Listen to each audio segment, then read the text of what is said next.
하나님의 사랑과 은혜와 평강이 우리 삶과 영혼에 충만하기를 주의 이름으로 축복합니다. 오늘 말씀은 야곱을 향한 이삭의 축복의 말씀입니다. 이 축복은 야곱이 에서와 이삭을 속이고 받은 축복입니다. 그런데 이 축복은 야곱의 속임수에도 불구하고 야곱을 향한 분명한 축복의 말씀입니다. 그리고 이 축복대로 하나님은 역사하십니다. 그러면 우리는 이러한 질문을 가질 수가 있습니다. 이렇게 형과 아버지를 속이고 간사하게 쟁취한 이 축복을 하나님은 왜 주시느냐라는 질문이죠.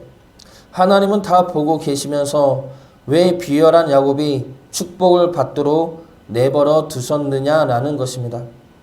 그리고 두 번째 질문은 이런 비열한 야곱을 하나님은 왜 택하셨느냐라는 것이죠. 형 에서가 훨씬 더 괜찮아 보이지 않습니까? 에서는 자신의 힘이 있고 능력이 있기 때문에 남들을 속이거나 하는 짓은 하지 않습니다. 그런데 야곱은 어떻습니까? 비열하고 간사하고 틈만 나면 자기 욕망을 채우려 하지 않습니까? 왜 하나님은 에서를 놔두고 야곱을 택하셨을까라는 질문이 들 수밖에 없습니다. 그런데 성경이 이야기하고 있는 것은 야곱과 에서 둘 중에 누가 더 나은지를 이야기하는 것이 아닙니다. 성경이 이야기하고 있는 것은 하나님이 붙잡은 야곱과 하나님이 붙잡지 않은 에서를 이야기하고 있는 겁니다. 다시 말해 하나님에 의해 붙들림을 받은 자와 하나님을 떠나 홀로 살아가는 자의 차이가 무엇인지를 말씀하고 있다는 것이죠. 그러므로 하나님에 의해 붙들림을 받는다는 것이 무엇인지, 그것이 얼마나 큰 축복인지를 알려주고 있다는 것입니다. 그래서 오늘 말씀을 통해 우리가 보아야 할 것은 야곱의 행위나 이삭의 무지함이 아닙니다. 야곱의 비열함과 이삭의 무지함에도 불구하고 하나님의 뜻대로 역사하시는 하나님의 능력과 은혜와 사랑입니다. 그것을 우리가 볼 수 있어야 할 것입니다. 먼저 오늘 말씀 통해 우리가 보아야 할 것은 하나님의 뜻대로 주어지는 역사와 축복입니다. 이삭은 야곱이 에서인 줄 알고 축복을 하죠. 이 축복은 이삭의 바람이 아닙니다. 이삭을 통하여 말씀하시는 하나님의 분명한 축복의 선포입니다. 이 축복은 크게 세 가지로 나누면 첫 번째는 풍요와 열매의 축복입니다. 28절 말씀이죠. 그리고 두 번째 축복은 주권과 권위에 대한 축복입니다. 29절에 만민이 너를 섬기고 내가 형제의 주가 될 것이다 말씀합니다. 이것은 야곱이 엄마 태중에 있을 때 이미 주신 하나님의 말씀이죠.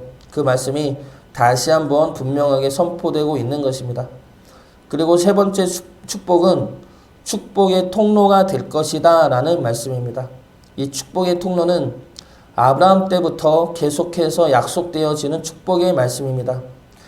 이러한 축복의 말씀은 이삭의 형 에서에게 하고 싶은 축복의 말씀이 아닙니다. 에서에게 가야 할 축복이 야곱에게 잘못 간 축복도 아니죠. 이 축복의 말씀은 하나님이 야곱에게 분명하게 선포하고 있는 말씀입니다. 그렇기 때문에 이삭은 나중에 야곱이 축복을 받은 것을 알고 크게 떨게 됩니다. 그러면서 하는 말이 야곱이 반드시 축복을 받을 것이라고 말합니다. 33절 말씀 보겠습니다. 이삭이 심히 크게 떨며 이르되 그러면 사냥한 고기를 내게 가져온 자가 누구냐? 내가 오기 전에 내가 다 먹고 그를 위하여 축복하였은즉 그가 반드시 복을 받을 것이니라. 그가 반드시 복을 받을 것이니라 라는 이 말씀은 이 축복의 말씀이 잘못 가면 취소되는 말씀이 아니라는 겁니다. 이삭 마음대로 할 수 없는 하나님의 축복이라는 말씀이죠. 거기에 심히 크게 떨었다는 말씀은 이 축복이 하나님의 뜻 가운데 이루어진 일임을 알았기 때문입니다. 이삭은 하나님의 언약이 형 에서가 아니라 야곱에게 향하고 있다는 것을 알고 있었습니다. 리브가를 통해 알았을 것이죠. 그러나 이삭은 그것을 무시하고 에서를 축복하려 했던 겁니다. 그런데 모든 것이 내 뜻대로 이루어지고 있다고 생각을 했는데 끝나고 보니까 하나님 뜻대로 행해졌다는 겁니다. 하나님의 주권 속에서 야곱을 향한 축복이 이루어졌다는 것이죠. 그렇기 때문에 이 일이 하나님 앞에서 행해진 일임을 깨닫고 두려워 떨 수밖에 없었던 겁니다. 이것이 우리가 무엇을 해도 하나님 뜻대로 되어지니까 우리가 아무렇게 행해도 상관없다는 뜻은 아닙니다. 하나님 뜻에 따라 움직여지고 결정되어지는 것이 아니라 그 반대이죠. 우리는 우리의 뜻대로 움직입니다. 우리의 무지함으로, 우리의 욕심으로, 우리의 교만으로 하나님의 뜻이 아닌 우리 뜻대로 행하고 일을 이루려 할 때가 많습니다. 그러나 하나님이 그럼에도 불구하고 그 모든 과정에서 하나님의 뜻을 이루어내십니다. 사람들의 예수님을 십자가에 못 박을 줄 알았어, 그렇게 만들었어가 아니라 십자가에 못 박는 악한 모습에도 불구하고 하나님은 부활과 생명과 구원의 뜻을 이루어내신다는 것입니다. 야곱의 비열함과 이삭의 무지함에도 불구하고 야곱을 향한 하나님의 축복은 하나님의 뜻대로 선포되어지고 역사되어진다는 겁니다. 이것은 다시 한번 말하지만 우리를 하나님 마음대로 끌고 가신다는 것이 아닙니다. 이것은 자꾸 엇나가는 우리를 포기하지 않으시고 사고치는 우리들을 끌어안아 주시는 하나님의 인내와 사랑을 말씀하고 있는 것입니다. 그래서 우리는 엇나가도 시험에 들어도 하나님 앞에 담대히 나갈 수가 있는 것입니다. 우리를 향한 하나님의 사랑이 취소되지 않고 우리를 향한 하나님의 인내가 포기되어지지 않기 때문입니다. 하나님의 축복은 우리의 죄악과 연약함과 무지함 속에서도 취소되지 않고 우리를 향하여 선포되고 있습니다. 그 축복을 주시는 하나님의 사랑과 인내를 기억하시어 하나님의 뜻 안에 머무는 주의 자녀 되시기를 주의 이름으로 축복합니다. 두 번째로 하나님의 축복은 하나님의 약속이고 결단입니다. 오늘 말씀에서 야곱을 향한 이삭의 축복은 하나님의 축복이죠. 하나님이 하신 축복임에는 분명합니다. 그러나 우리를 불편하게 하는 것은 야곱이 과연 이러한 축복을 받을 만한 사람인가 라는 겁니다. 비열하고 간사한 야곱에게 하나님은 왜 이러한 축복을 약속하시는가이죠. 그런데 이 축복은 지금 임하는 것이 아닙니다. 하나님이 말씀하시는 이 축복은 지금 야곱이 이러한 축복을 받을 만한 사람이기 때문에 주는 것이 아니라 앞으로 이러한 축복을 받게 하겠다는 겁니다. 다시 말해 하나님의 축복은 먼저 약속되어지는 축복입니다. 내가 앞으로 너에게 이러한 축복을 줄 것이다 라는 약속이죠. 아브라함을 부를 때도 하나님의 축복은 그때 임하는 것이 아니라 앞으로 주어지게 될 축복의 말씀입니다.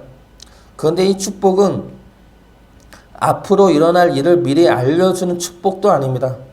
미리 선포하신 이 축복은 내가 너로 하여금 그 축복을 받을 수 있는 자로 인도할 것이다 라는 결단의 말씀인 것이죠. 하나님은 아브라함에게 축복의 말씀을 먼저 하시고 아브라함의 전생에 함께 하시면서 아브라함이 그러한 축복을 누릴 수 있는 자로 만들어 가셨습니다. 야곱도 마찬가지이죠. 하나님이 지금 야곱에게 하신 이 축복의 말씀은 내가 야곱 너를 이러한 축복을 받을 자로 그러한 믿음의 자녀로 만들어 내겠다는 겁니다. 너의 삶 가운데 내가 함께하여 너를 복된 자리로 이끌어낼 것이다 라는 의지와 결단의 말씀인 것이죠. 그래서 하나님의 축복은 우리를 향한 끝없는 인내와 이끄심입니다. 어제 새벽에도 보았듯이 야곱은 마지막에 자신이 받은 축복이 아브라함이나 이삭보다 많다고 고백합니다. 이 고백은 자신의 아브라함이나 이삭보다 더한 죄인이었음을 고백하는 것이죠. 하나님 앞에 자신이 그동안 얼마나 험악하게 살았는지 하나님의 뜻과 반대로 살았는지를 고백하는 말이며 그러한 자신을 붙들어준 하나님의 크신 은혜와 사랑에 대한 감사의 고백인 것입니다.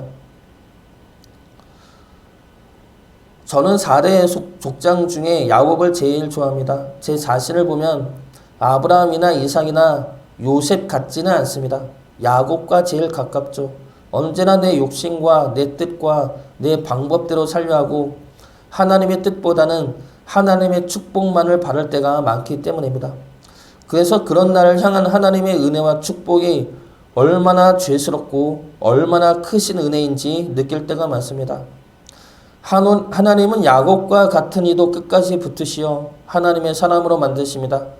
우리 역시 하나님이 우리를 붙잡아 주고 계십니다. 그래서 야곱과 같은 우리들도 끝내 하나님의 사람으로 만드시어 축복의 자리로 인도해 내실 것입니다. 마지막으로 하나님의 축복은 하나님의 역사하심입니다. 아브라함부터 시작되는 이 축복의 말씀에서 변치 않는 것은 축복의 통로가 된다는 것이죠.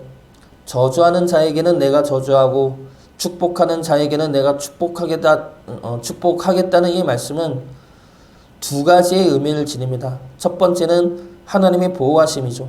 하나님의 자녀를 내가 지키고 내가 보호하겠다는 약속입니다. 그리고 두 번째는 하나님의 역사하심입니다.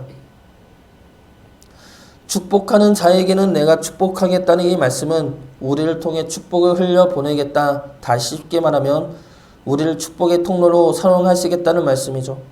요한복음을 보면 세상은 예수님을 믿지 않음으로 이미 심판받은 상태라 말씀하고 있습니다. 죽음과 심판의 자리에 이미 있는 상태이죠. 그런 자리에서 예수님이 우리를 끄집어 내신 것입니다. 그래서 우리는 죽음과 심판의 자리에서 생명과 축복의 자리로 옮김을 받은 것입니다. 그러므로 우리가 있는 곳은 생명의 자리이고 축복의 자리이죠. 그 자리를 우리가 지키고 버텨낸다면 세상은 우리를 통해 하나님을 보고 하나님의 생명 안에 들어가게 될 것입니다. 하나님이 우리를 통해 그렇게 역사하시겠다는 것이죠. 그러므로 우리가 있는 이 자리가 생명의 자리이며 축복의 자리임을 드러내실 것입니다. 이것이 하나님이 약속하신 축복입니다. 하나님의 축복은 우리를 주의 자녀로 만들어 가시는 것입니다. 그래서 하나님이 예비해 두신 은혜와 축복을 누리는 것이죠.